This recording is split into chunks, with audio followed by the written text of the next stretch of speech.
Защо ти опъват бръчките? Само това не можах да разбера. Чакай, да не би, защото иска да те уволнат красив. Ами, може би, не знам. Не знам, трябва да питаме тези, които ме уволняват. А иначе ми ги опъват, защото аз все пак съм на възраст вече. 32 години, няма начин. Ви знаеш, Наборче. Да, в един клас сме завършили с него. Да, трябва да се опъват бръчките. Прави се, че не се познаваме. Да, извинявайте, аз не го познавам, но всъщност сме набори с него и мисля, че ти трябва да дойдеш. Много са добри хора. Специалисти страшни с... При мене няма проблем, аз имам само една, но тя ми е чара.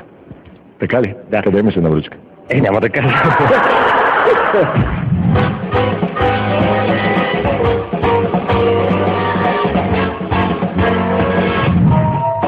Втори въпрос, много важен. Да.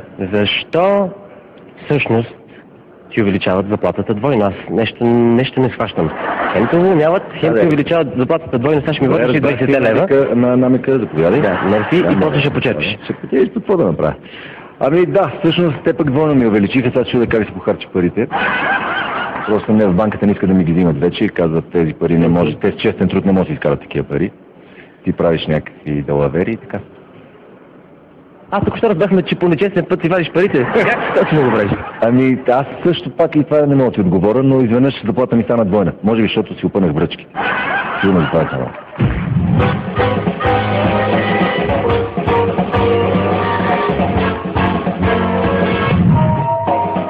Асен, ти дай сериозно сега. Какви са тия писания в жълтата преса за тебе? Откъде да знам?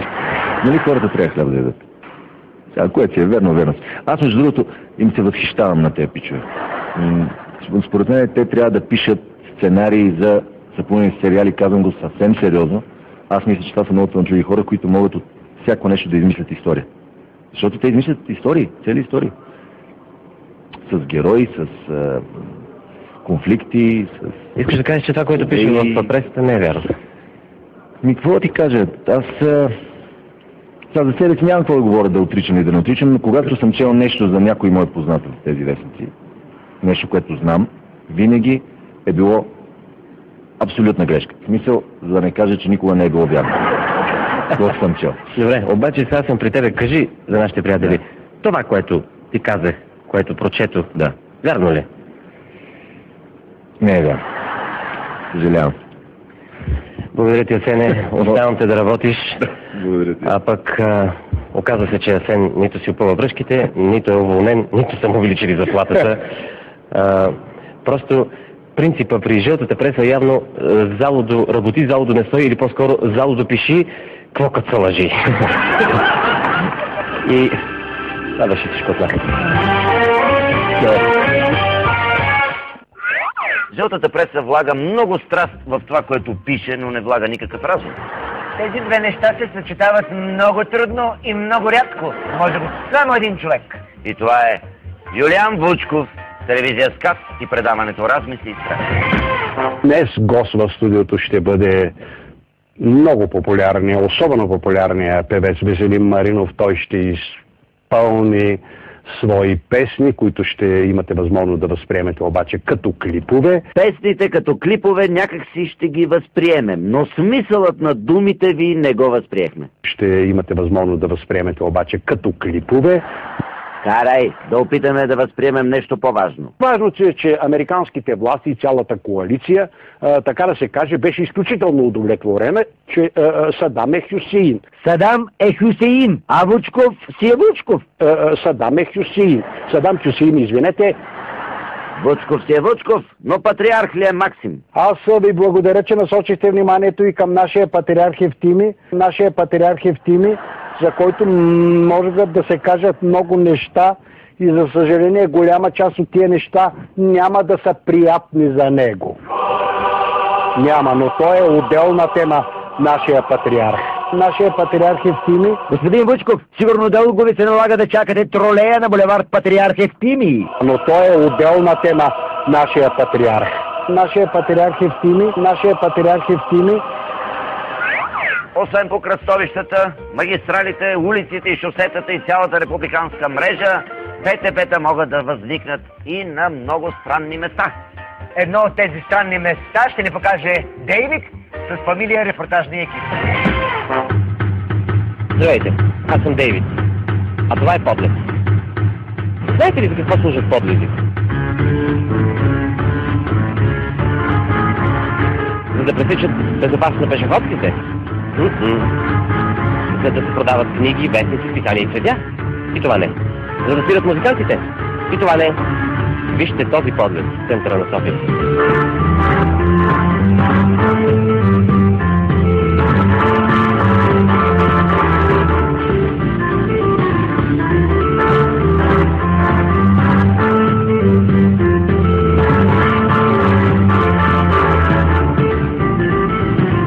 Според закона за движение по пътищата, паркиране и преминаване през подлез са абсолютно забранени.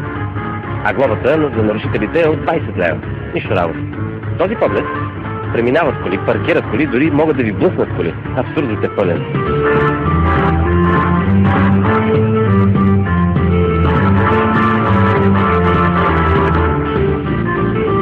Защо пресичате през подлеза? Защото няма светофар отгоре. Първо, кръстовището е твърде опасно отгоре и второ не е много по-удобно. А защо не минавате отгоре? Защото ме бутне кола. От тук как не ви е страх да не ви бутне кола? Няма коли. Вярно, тук никога няма коли, нали? Няма, да. Няма. Обърнете се на другата страна. Да. И тук може да ме бутне, защото всичко преминава и от тук. Влизат коли, ето е там колата. Ето ги и тук са се наредили. Метапа на страна, какво правят тези коли тук? Тези коли много пъти ги засичам тук. Те засичали ли са ви? Да, засичали са. Нормално ли в подлеза има коли? Явно не. Значи... Подлеза е само за пешеходци, според мен. И според закона? Според закона. Нормално ли е в подлеза да паркират коли? Според мен не. Какво ще направите? Ще станете да ви кажете не!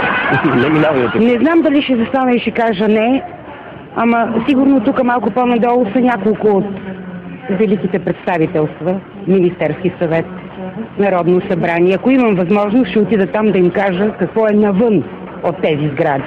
Убедихме се, че този пешеходен подлез се превърнал в един доста натоварен транспортен възел. За да се избегнат происшествията и да се улесни движението, особено в пиковите часове, предлагам на общината да постави светофар, може и регулировчик, или поне една зебра. Благодарим на Дейвид, регулировщика и репортажния екип.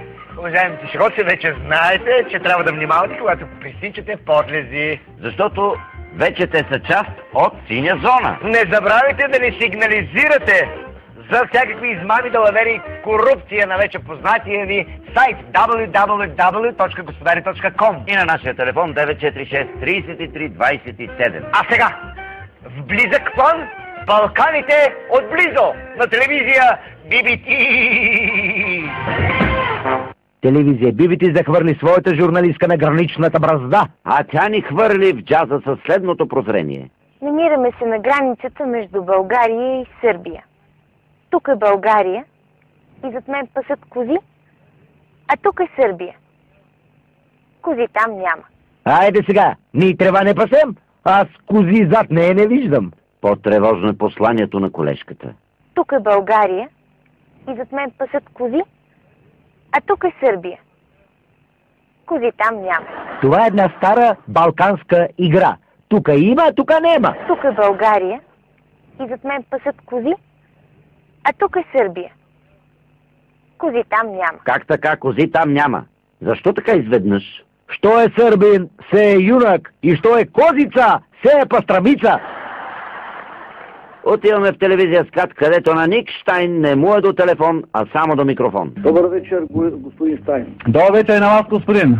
Откъде ме безпокоите? Откъде ме безпокоите? Какво искаше да кажеш, Штайн? Искаше да каже, откъде на къде ме безпокоите? Аз, понеже много преди да обявите темата, завъртях, за да мога да се включа. Този зрител успя да се включне. Но ето как Херштайн набързо ще изключне другия. Благодаря ви за вашето обаждане, всичко хубаво. само това. Не ме прекъсвайте. Чувате ли ме? Слушам ви, обаче ви прекъсвам, защото сте много нахален.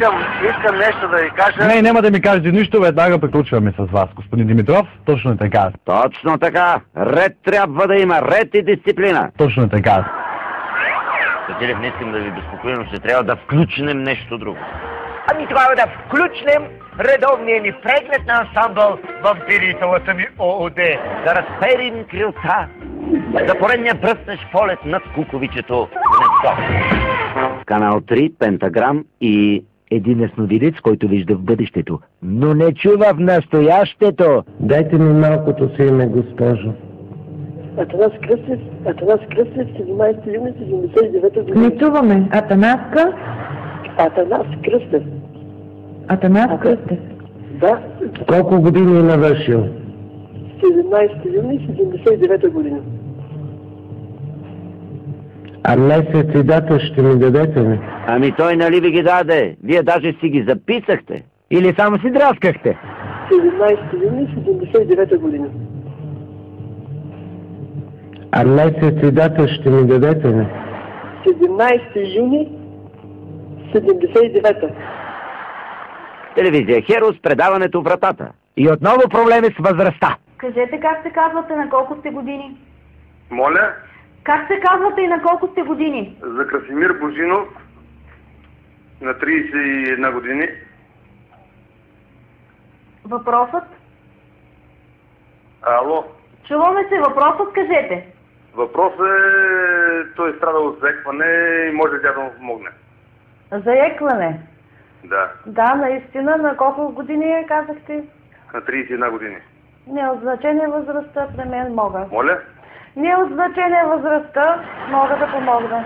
Ами като не е от значение възрастта, защо питахте за нея? И то 2 пъти. Как се казвате и на колко сте години? На колко години казахте? На 31 години. Не от значение възрастта, при мен мога. Моля? Не от значение възрастта. Филипа, вие на каква възраст? Възрастта не е от значение. Какво от значение за нашето шоу? За нашето шоу, за нашата възраст и за нас двамата. От изключително значение е само едно. И това е реклама!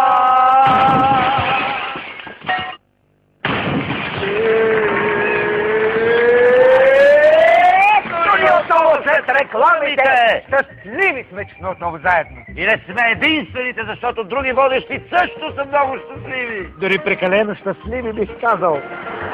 Направо са на седмото небе от радост. Ако зажалиш на телевизия СКАТ. Дами и господа! Господа и дами! Вие сте... Честита Коледа! Аз мислих след това да кажа. Но това, което така ме разтреперя целия преди предаването... Бивата за диригентто ни прекъсва и ще помоля, да.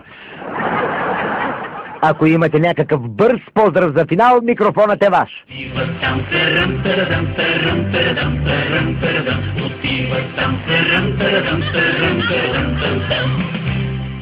Скъпи зрители, им пожелаваме ръм-тарадъм-та много, ръм-тарадъм-та много! И ние ви пожелаваме много ръм-тарадъм. Това беше всичко от шоуто за Ръм-тарадъм, господаря на ефира. И вие останете сега с телевизията Ръм-тарадъм, където ще гледате сериала Ръм-тарадъм, най-вече в него става въпрос на Кенеди. Така, ако тая вече сте пропуснали да видите всичкото Ръм-тарадъм, не пропускайте вторник и сряда 23 часа. А сега ви остана малко да видите още Ръм-тарадъм с нашите адреналинки Трън, Хеди и Ръм-тарадъм Ени! Хайде, Трън-Тренедим!